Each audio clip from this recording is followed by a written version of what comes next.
Hello everyone, welcome back to the channel. My name is Lord Caledonia, and today we are going to be making a video that's kind of on topic for once. This is something that I meant to make a video on way back when. It was actually originally going to be the second video on my channel, and for life reasons, it just kind of got pushed back and pushed back. And so it just sort of coincidentally will be on time. I don't know how that necessarily works. And today, the video that we're doing is about the Maccabees. Not the rock group, but the group of brothers who stood against the Seleucid Empire. This is a story that you may or may not be familiar with, depending on what your upbringing is. I wasn't growing up.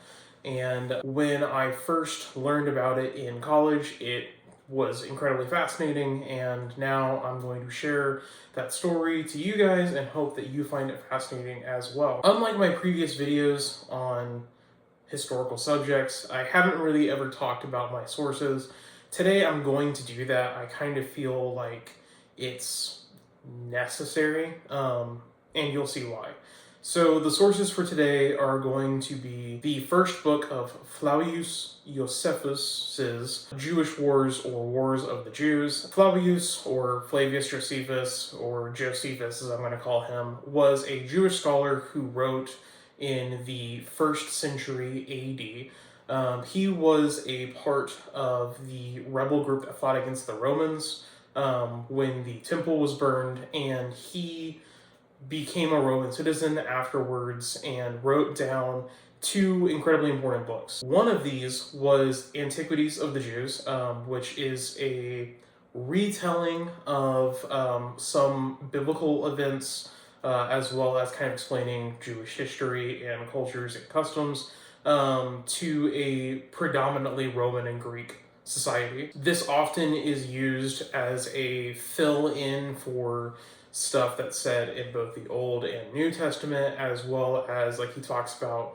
the people who inhabited and maintained the Qumran caves, which is where we found like the Dead Sea Scrolls. So it's a pretty important work. The second big work that he did, or I should say the other big work that he did, was Wars of the Jews, or the Jewish Wars, where he kind of recounts everything from what I'm talking to today to the Roman-Jewish conflict that he fought in. The other sources that I use, primary sources, are going to be the 1st and 2nd book of Maccabees that you may or may not be able to find in your Old Testament. If you are looking at me and you're saying, but Caledonia, I've never heard of the 1st or 2nd Maccabees, that's probably because you're using a Protestant Bible. See, when the King James Version of the Bible was being translated into English, the translators cut out some stuff. And the majority of stuff they cut out was stuff that they felt didn't have a focus on the prophecy of the Messiah. So anything having to do with Jesus was kind of kept in, everything that didn't was kind of cut out. And the first and, well, predominantly the 1st book of Maccabees is more or less just a historical text. Kind of like reading Livy, if you're reading like a Roman source for their history. It's very much the same. It's kind of about guys fighting and very little else. The 2nd book of Maccabees does have a more of a focus on the religious aspects, kind of more what you would think of if I told you it was a book of the Bible. There are more books of the Maccabees, but they are not related to what we're talking about. The 3rd and 4th books are about something completely different, and you get those in your Bible if you're Orthodox. And then there's like books 5 and 6, and I could be getting this wrong because I'm pretty sure 5 has to do with like Ethiopia, and 6 is a retelling of the 1st book of Maccabees, but from the Greek side of things, or the Macedonian side of things. We'll get there. Well, you'll understand what that means by the end of it. So it's often not included, but it is used as a historical source to back up the 1st book of Maccabees. And if I'm saying all this and you're like, okay, but you're a historian, why are you using books of the Bible for your sources? I have news for you. And that news is you can use almost anything as a historical source if you know what you're looking for and how to read it. For example, years and years ago, I wrote a paper that I wish I still had today on banditry and piracy in the Roman Empire. And in that paper, I mentioned several, let's call them fictional or non-secular sources to kind of back up what I was saying. For instance, I used in Homer's The Odyssey, there's a part where Odysseus is shipwrecked and he's asked by the king of the city that he's at who he is. And the king says something along the lines of like, are you like a king? Are you a sailor? Are you a soldier? Are you a pirate? Are you a merchant? And Odysseus takes offense only to the merchant. Everything else doesn't really faze him that much, but the merchant thing really grinds his gears. And you can take that to mean that people kind of saw merchants at the time that Homer started the oral tradition that would become the Odyssey as being very deceitful. People did not like merchants. They were kind of seen as thieves, but they weren't even good enough to call themselves thieves. The other thing I talked about in that paper was in the New Testament, Jesus gives the parable of the Good Samaritan, which I'm sure most of you are familiar with that phrase, but basically what the story is there's this guy who's on the road to Damascus, and he gets attacked and left for dead and robbed, and a guy from Samaria, who the Samaritans were people who conflicted with the people who were living in Judea at the time. One of their people finds this man who's been left for dead and takes him in, saves his life, treats him. And the point of the story is that, you know, anybody has a capacity to do good or evil acts, even if it's somebody that you don't particularly think very highly of. But the whole story hinges on the mainstay belief that the road to Damascus is dangerous. And clearly that was known at the time because no one says anything of like, oh, why did you say the road to Damascus? It seems like one of those things where you say, this guy got attacked on the road to Damascus, and everyone's like, oh, yep, I've been there too, I get it. So you can extrapolate things from sources, even if you don't buy 100% what they're saying, if you kind of look at them in the right lens of this is how people thought at the time. It tells you something about life, about cultures, about customs at the time. And as I said, the first book of Maccabees is more of a historical narrative. The author is definitely biased, but it's very much just a recollection of events, whereas, say, the second book is very much like, we were worthy and these people weren't. So, without further ado, we're going to jump into it, and again, thank you for watching. So, to tell the story, I have to back up a little bit, and I have to back up like 600 years. Almost 700, I guess. So the people who lived in what now we would call Israel, Palestine, were part of the land of Judah and Israel. It was technically two kingdoms. It's not really important right now. These people were eventually invaded and ruled by the Babylonian Empire, or one of the Babylonian empires. So it gets really confusing. Just hang on with me for a second. The Babylonians came in and they saw that these people didn't worship the same gods as they did, and they did not like that, and they kind of suppressed the native faith of the people living in that area. Many of these Jews fled to Egypt and other parts of the world, and this is what started the Babylonian captivity. Eventually, the Persian Empire would come in and would topple the Babylonians. This is actually, again, if you want to use books of the Bible as a source, a lot of the Old Testament was oral tradition and is kind of written down during this time we call the Babylonian captivity. And the book of Daniel actually foretells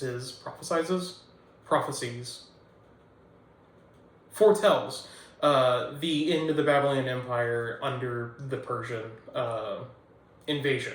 The Persians came in, and their king Cyrus II, or Cyrus the Great, liberated the area and gave them back their religious freedom. He was like, I don't really care what gods you worship or sacrifice to, as long as they support me. And everyone was really happy to get their religious beliefs back, and we're like, yeah, cool, don't worry about it. We like you. It's actually from the Jews at the time that Cyrus the Great gets his title, the Great. Eventually, this guy you may have heard of called Alexander the Great shows up, and he conquers the Persian Empire, and like everywhere else. Alexander was a young man, and his empire spread from what was then Macedonia, which is now like halfway Macedonia and halfway Greece, all the way to basically India, through like Afghanistan and Pakistan. Alexander the Great would not live for very long, and when he died, he left behind no heirs. His story is one of those things that is worthy of its own video, but all you need to know right now is that when he died, his generals apparently asked him who's going to take control, who's going to rule your empire, inherit it, and he responded, quote, the strongest among you, end quote, which is like the coolest last words you can say to somebody like that. So his empire, you probably will not be surprised to know, fractured. And it split into a bunch of different groups.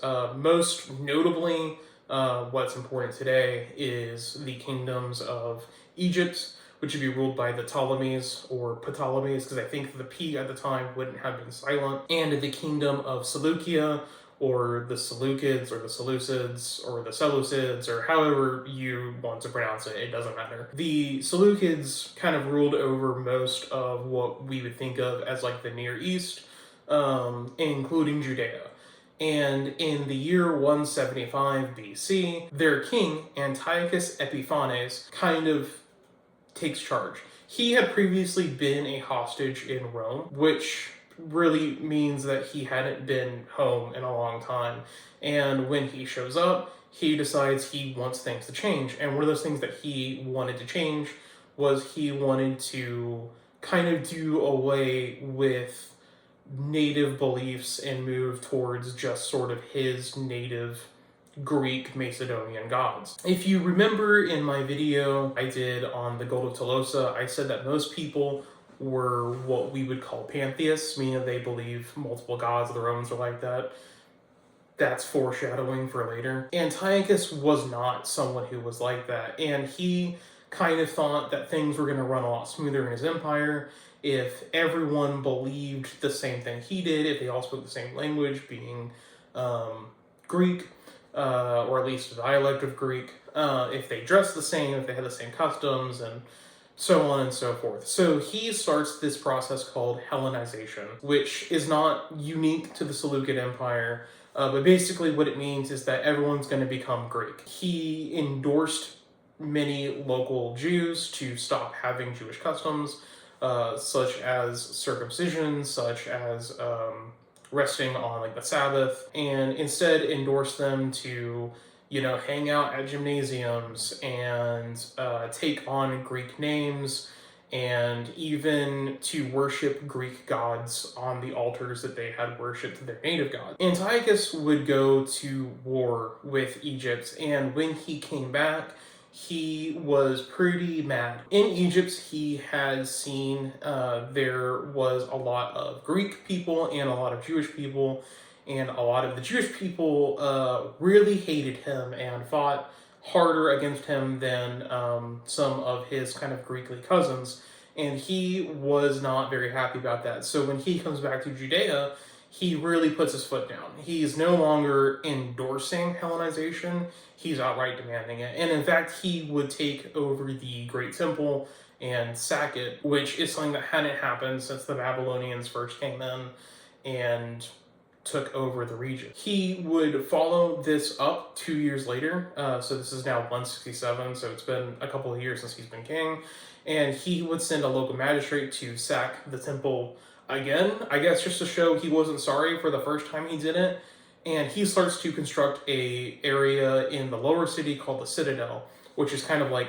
a fort or a castle, and the idea is that this kind of puts the people living in Jerusalem kind of directly underneath his thumb. A lot of people at this point take on Hellenization voluntarily, mostly to seek favor with the king, but also just to like not die.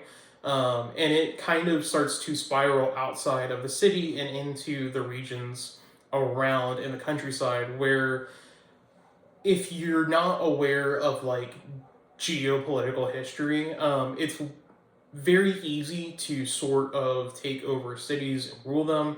It's very hard to do that in the countryside, especially one that's desert, especially one that's mountainous and hilly. It's kind of a nightmare. There's actually, this is a side tangent, there's a pretty decent book called The Art of Not Being Governed that I would recommend. It's about a group living in, I believe, China, if I remember correctly. But the author who lived with them, kind of extrapolates it and connects them to different people throughout history who lived kind of off the grid. And it's basically about how hard it is for empires to rule people who live out in the middle of nowhere, and it's hard to get supplies and logistics out there, and so on and so forth. Tangent over, I guess. So the king sends out officials out into the countryside, and he basically tells people, I mean, I guess he literally tells people, if you don't follow the new status quo, we are going to kill you. There's no ifs, ands, or buts about it. And one of these officials goes to the village or town. I don't really know what it is. It kind of feels like a large village or a small town of Moda'in, and tries to appeal to a man named Mattathias. Mattathias is kind of the village elder. He is kind of the trendsetter of the town, and the official goes to him and brings him out in front of everybody else and basically says, like, hey, you should be friends with our king and you should convert to our way of living. And Mattathias is like, absolutely not, that's ridiculous. And one of the men in the village, one of the Jewish men in the village, walks forward to give a sacrifice on the altar in the king's name. And Mattathias absolutely loses his mind over this, and he kills the guy who stepped forward to do the sacrifice. A fight breaks out between the king's men and the magistrate and the other people of the town, and eventually the magistrate is killed. Some of the soldiers leave, and Mattathias and his sons flee out into the countryside with the people who are loyal to them. He has 5 sons, and their names are John, Simon, Judas, not that one, Eleazar, and Jonathan. Of the 5, it seems that Simon is the oldest, and Judas is maybe the one who takes the most after his father. You'll see why I say that in a second. So they go out to the countryside, and more people show up to help. And in fact, this story spreads to other parts of the countryside, and now there are other rebel groups. And one of those rebel groups, builds a camp and is ready to fight the Seleucids, but then the Sabbath happens. And if you don't know, in Judaism, the Sabbath is considered like a holy rest day. You're not supposed to work. And they decide that they're not going to fight on the Sabbath. And the Greeks obviously do not have any sort of qualms about fighting on the Sabbath because they don't have one. And they completely destroy the camp. Mattathias and his group hear about this, and they kind of gather their army together and decide to kind of go on the counterattack. They start these little guerrilla campaigns where they kind of run in and destroy sort of like the Greek structures, especially like the altars and stuff that they had put up, and try and convert people back to their way of life. Eventually, Mattathias dies, and he leaves his son Simon in charge of the family, but he leaves Judas in charge of the military. Judas immediately proves that this was probably the best choice when the Greek commander Apollonius tries to fight him and his group, and Judas decisively wins the battle, despite having less people.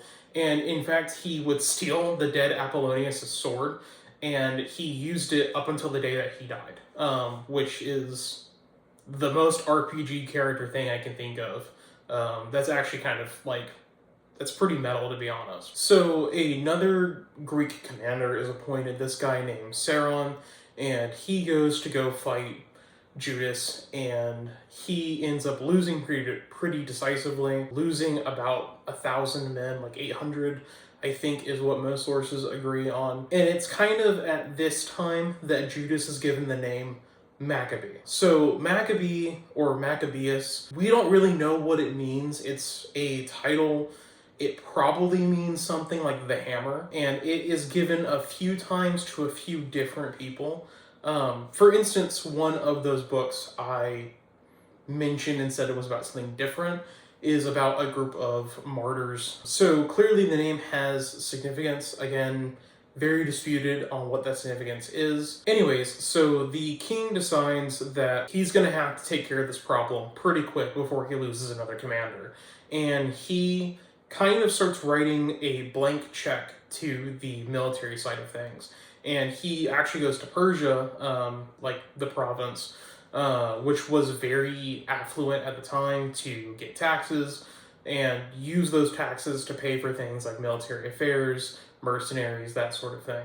And he leaves a guy named Lucius, or Lysius, again, depending on how you want to pronounce it, in charge with half of the military, as well as half of their elephant regiments. So they had these elephants that had these kind of like towers built on them, and they would use them in warfare. The Carthaginians, which I think is what most people think of when you think of war elephants, had something very, very similar, but without the sort of elevated fighting platform. I think that's something that you find more in like Indian history and not necessarily like Near Eastern, Northern African history, but I'm not an expert on any of those areas. Lucius takes his 40,000 infantry and 7,000 cavalry and decides to go out and find Judas and kind of throw him into a pitched battle and kind of snuff this thing out. Judas goes to the village of Mizpah, which is like a holy site that's kind of across the road from Jerusalem. They're still outside with their motorcycle. Anyways, and he prepares his army. They kind of revalidate their religious rights, and they kind of get ready to be attacked by Lysias. Lysias decides that he is not going to fight fairly if the Maccabean forces are fighting fairly. Like, why should he?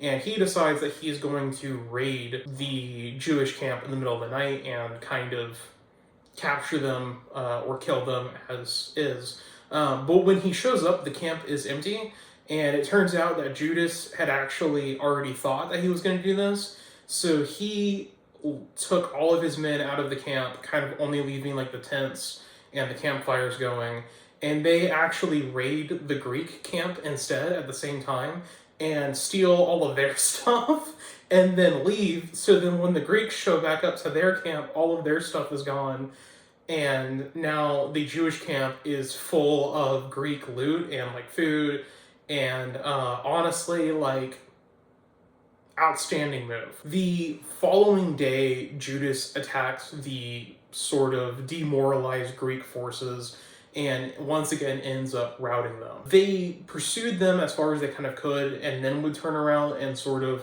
take the armor and weapons of the Greek enemies in order to sort of buy time. Like, the farther they pushed back the Greek army, the more time they would have to kind of get what they needed and leave. In the next year, Lucius once again kind of pools together his resources and decides that this time he's going to send 60,000 infantry and 5,000 cavalry against Judas's roughly 10,000 men. However, Judas once again proves that he has played more Total War than Lucius has, and he ambushes the army and kind of forces a panic to go through the army, and they start to retreat. And Judas is able to keep them like scared enough that they move all the way back to Antioch. The brothers then march into Jerusalem, which is more or less deserted since all of the men who were really guarding it went with the army to kind of, take them out. And they go to the temple and they clean it up and they end up performing 8 days of religious rites there, and this is where Hanukkah happens. See, I am not Jewish. I didn't grow up Jewish. So I had like a very faint idea of what Hanukkah was. I knew it had to do with like oil being lit in the temple for 8 days. I had no idea it came from this story until I was in college, and one of my classmates did a paper on this for reasons we'll get to later on. And when he said this to me when we were hanging out one time, I was like, whoa, really? Like, it's not.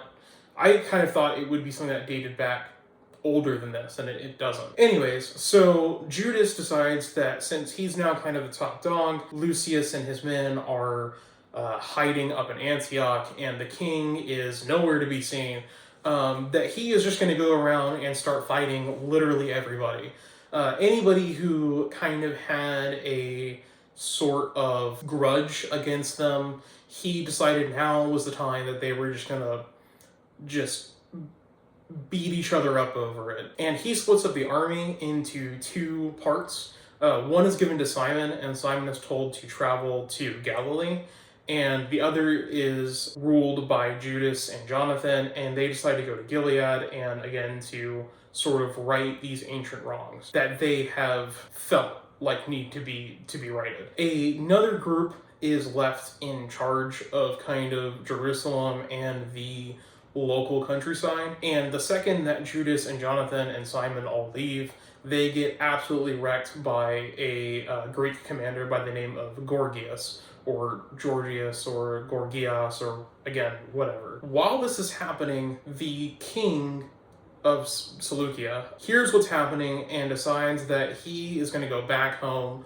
and help.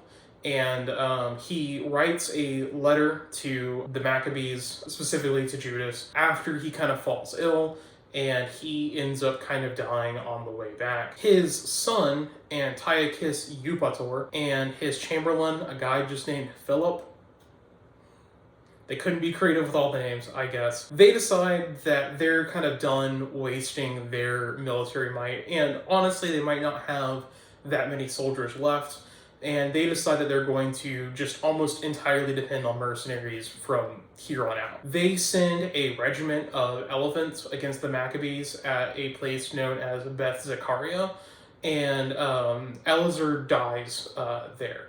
The way he dies is honestly one of the coolest things ever, and is one of the reasons I wanted to tell the story. So he is fighting in the front lines when these elephants come up, and he sees one and he thinks the king is on the elephant, and he decides that he's going to 1v1 an elephant, and he runs out with his sword and gets underneath it and stabs up into the elephant and kills it. The elephant's weight ends up coming down on him and killing him, but again, he thought he was going to get the king through this. It's not the king, it's just some random guy. I don't remember what his name is, but I know Josephus says. And that's how Eleazar dies, by being an absolute Chad and fighting an elephant in a 1v1 battle.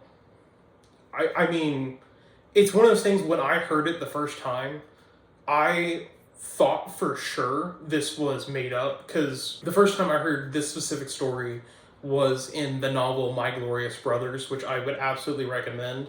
It's like a fictionalized version of this account, and he talks about this, and I thought it was just something he made up for the novel. But actually, every single source agrees that this is what happened, and I don't know how we're not talking about this. Like, if you're looking to play like a barbarian character in like a tabletop RPG, Eleazar might be the guy that you want to base your character off of, because that's just cool. I don't care who you are, that's just cool. While they're gone, the Seleucids once again retake Jerusalem, and they retake the temple.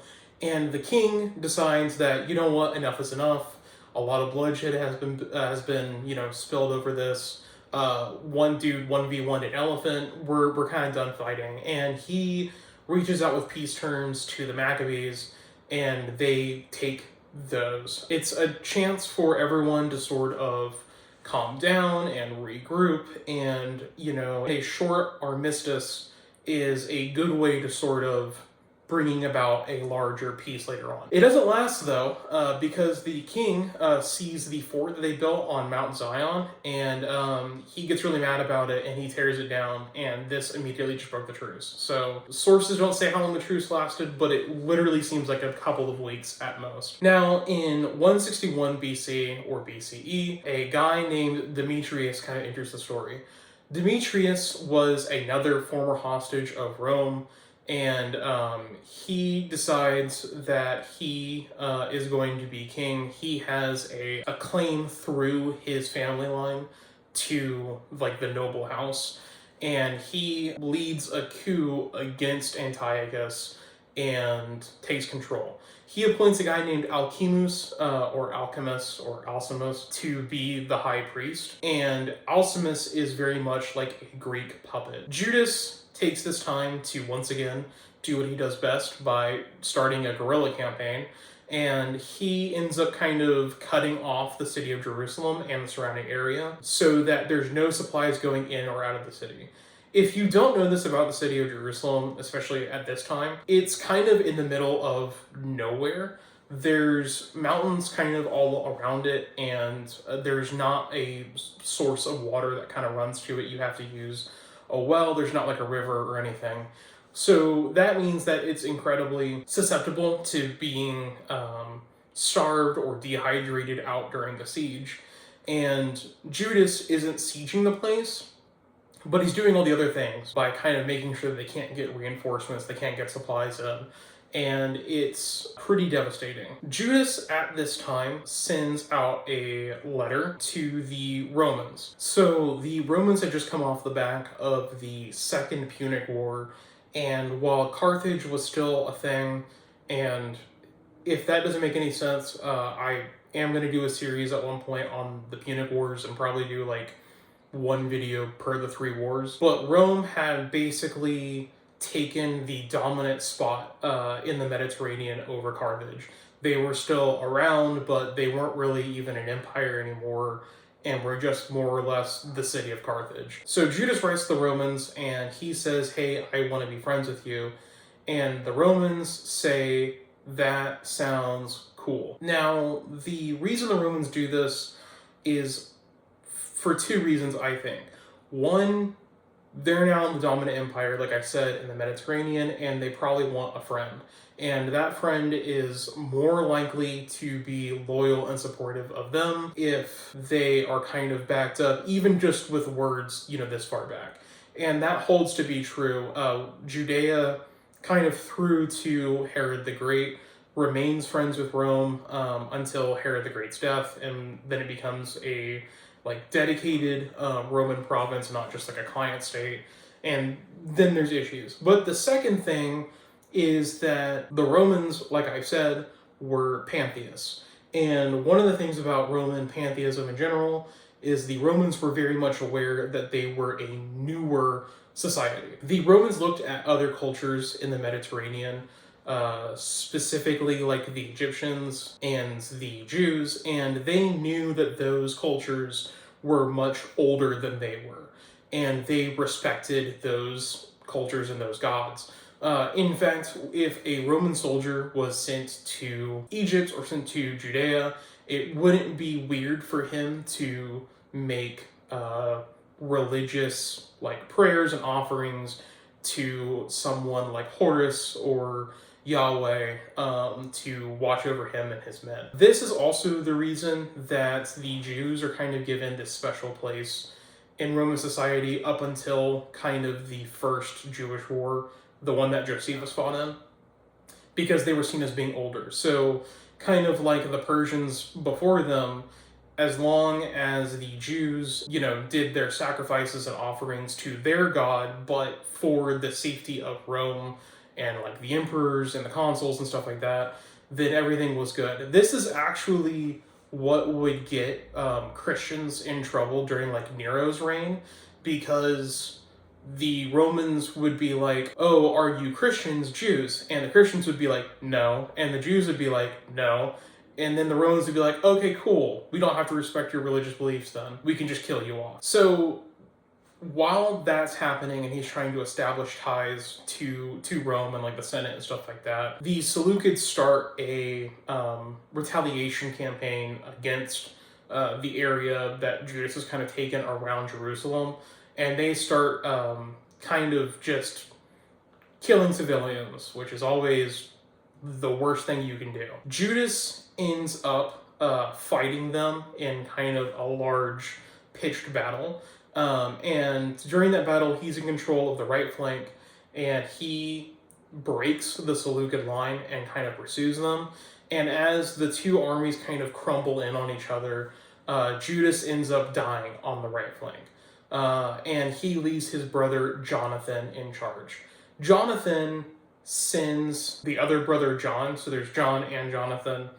I know it's confusing. It just, that's the way it is. I'm sorry. Jonathan sends John to go to the Nabateans, or Nabateans, who were kind of in the southern part of Judea, kind of northern part of like Saudi Arabia. And on his way, John is attacked by some people called the Jambri, who kidnap him and then kill him to seek favor like with the king. The Maccabees hear that their brother has been killed, and they ambush the Jambri during like a wedding celebration and take them kind of captive in retaliation. Jonathan then fights a decisive battle at the Jordan River, and shortly thereafter they are confronted by a split-off group of Jews who are Hellenized and are loyal to the Seleucid Empire. I'm going to call them loyalists for the sake of brevity in this video.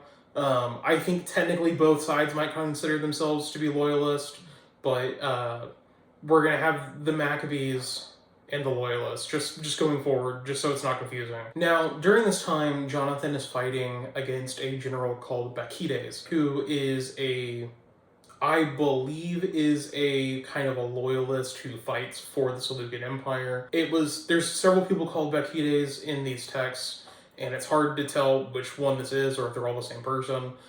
So again, I might be wrong on that. But Jonathan and Bacchides fight each other kind of on and off for a while, and they decide that they're going to make a truce. Bacchides therefore has to have some sort of official power to be able to have this truce, but they sign a truce, and surprisingly, it lasts for more than like 2 weeks. During this time, Jonathan sets himself up as a judge, and more like the old biblical judges, where they're kind of this one part war chief, one part priest, one part like magistrate. While Jonathan is kind of ruling and doing his thing, in the year 152 BC or BCE, Alexander Epiphanes comes back out of the blue and revolts against Demetrius, and Demetrius wants Jonathan's help. Crazy. They just got finished fighting a whole war against each other, and Demetrius was like, hey, you guys are really cool and really good at fighting. Do you want to do that for me? Alexander also reaches out to Jonathan, and in a letter, he says, Jonathan, you're so cool and awesome, and I'm going to name you high priest so that you'll help me. And Demetrius learns that Alexander offered Jonathan the role of high priest, and he sends another letter, and he says, I'm going to make you a high priest myself, and you don't have to pay taxes anymore, and you are going to get the citadel back. I'm going to give it to you, and we're going to release all the hostages there, because basically when the Seleucids when the Maccabees took over Jerusalem, they could take everywhere but the citadel. So the citadel had always kind of remained in Seleucid control. That is foreshadowing for the first Jewish war that the Romans and the Jews have. Now, Demetrius says all this, and the Jews don't believe him at all. Alexander, I forgot to mention, was the son of the previous king, the one who had been kicked out, and he's kind of the new player in the game, whereas Demetrius is the old player, so it's like the devil you know, but everyone knows that Demetrius isn't to be trusted, kind of, regardless. The two sides, being Demetrius and Alexander, go to fight each other, and Demetrius dies in battle, and Alexander becomes king. Now, Alexander and Ptolemy of Egypt decide that they're going to have a sort of king's moot, And surprisingly, they invite Jonathan. Jonathan is sort of treated during this meeting like an equal. Like, it's all three of them are equals, even though two of them are kings and one's just like doing his own thing, I guess. And it seems at the time that Jonathan treats them the same way. They give him the respect of that they would give to another king to each other, and Jonathan treats them like an equal as well. Now, Demetrius' son, whose name is also Demetrius, again, they can only be so creative with names. He invades and sends another general named Apollonius, not the same one, obviously Judas killed that guy, to fight against the Maccabean forces that are kind of around Judea, and they end up taking several towns for themselves. A few years later, in 145 BC, the Egyptian king Ptolemy, that guy who Jonathan hung out with and said he was pretty cool, decides that he is going to invade Judea as well, and he's going to side with Demetrius, son of Demetrius, and he names him king, kind of probably like a puppet king, but a king nonetheless. Jonathan takes this sort of chaos to his advantage and attacks the citadel. While he's doing that, his group is ambushed by a group of loyalists, and he makes peace with them. Jonathan decides to sort of play by the rules, and he starts kind of putting out revolts taking place around the countryside. One of these is led by this guy named Trypho. Trypho's goal in life is to restore Antiochus to the throne, but Antiochus ends up turning against Trypho because he doesn't want to be like a puppet. And Antiochus takes the throne and keeps Judas as the high priest, and he goes to Simon and he makes Simon a governor. Jonathan fights against the group, the coalition, that's kind of Demetrius on one side, Trypho on the other, and he decides to send out letters. And these letters are one of the most fascinating parts of this whole story. So one of these letters goes back to Rome to make sure that they're still friends, and the Romans are like, yeah, of course. And I forgot to mention this originally, but when the Romans got involved the first time, they sent a letter to the king of Seleucia and were like, hey, the Jews are our friends, and if you attack them, we will attack you, and if you attack us, we would expect them to attack you. Now, the Romans don't get involved militarily, but I have a pet theory that they were funding, at least, like this proxy war to happen, kind of the same way a lot of modern governments do. Again, I don't like to get political on this channel, but that's something that, like, we all know happens, and I'm pretty sure, like, that wasn't invented in the last century, or the last couple centuries. I'm pretty sure that's as old as time itself. Now, the other letter, the one that really, really, really, really made me want to make this video, because it is so insane, is that it goes to the Spartans. The Spartans were not relevant for hundreds of years. The Spartans famously, fought in the Greco-Persian Wars, fought in the Peloponnesian War, and were still considered to be like these really cool warriors. But these are not the Spartans that you think of. They're not the ones from 300 especially, not a very historically accurate movie, but they're not the ones that you read about in Herodotus or Thucydides. These guys are just sort of coasting in life off of the reputation of their ancestors before them. And Jonathan writes to them, and he says, hey, we should be friends because did you know that we are related? We're like a brother culture, literally related to you. And the Spartans say, yeah, we knew that. Their actual quote, King Arius of the Spartans to the high priest Onius, who was kind of the guy in charge. I think I said earlier that Jonathan was the high priest. He was sort of just a head priest. King Arius of the Spartans to the high priest Onius, greetings. It has been found in writing concerning the Spartans and the Jews that they are brothers and are the family of Abraham. Which, like, no, they're not. As far as we can tell, culturally, linguistically, through archaeology, through history, they're not related. The only thing I can think of And it's kind of a really crazy conspiracy theory, is that during the Greco-Persian Wars, we know that there were Jews who fought on the Persian side. It is possible that the Greeks, the Spartans specifically, like saw them fighting and were like, whoa, they're so cool and they're just like us. And they created this history between them that like links them together, because that's the only thing that really makes sense to me.